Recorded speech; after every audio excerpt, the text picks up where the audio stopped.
What about a grace period, as they had in Birmingham? A 2-year exemption. A worker's got a 1-year exemption if they earn less than 30,000 and spend at least 18 hours a week at premises within the zone.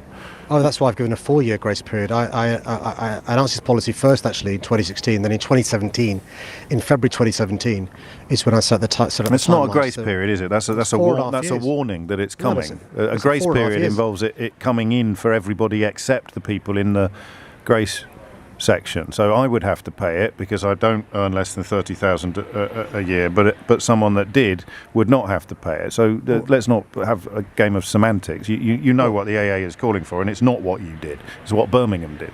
Well, no.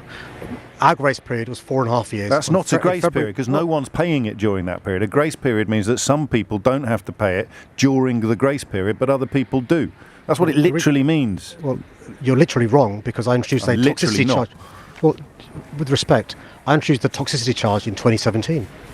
But today, the ULEZ charge comes in and everybody has to pay it. There's no exemption for the poorest people, as there was in Birmingham when they brought theirs in. Well, unlike Birmingham, we have a £61 million scrappage scheme. Birmingham, 200 vehicles have been scrapped. London, 12,000. London has a scheme where there is a reimbursement scheme for those who got appointments at the NHS.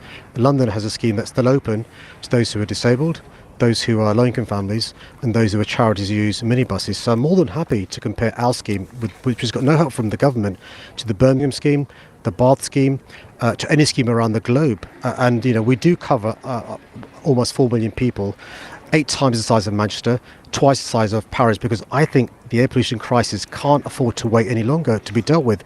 That's why in 2019 we introduced the ULEZ in central London, and that's why from 1 minute past midnight last night we expanded it to the North Circular and South Circular. How much do you think you're going to make in fines, roughly? What are your modelling? What's your modelling telling you?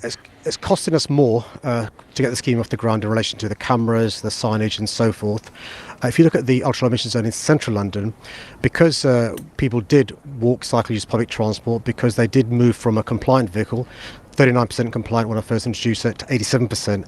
Actually, the money's raised is quite small because what you want to do is for people to be not driving in with a polluting vehicle. So actually, it costs us more than it brings in.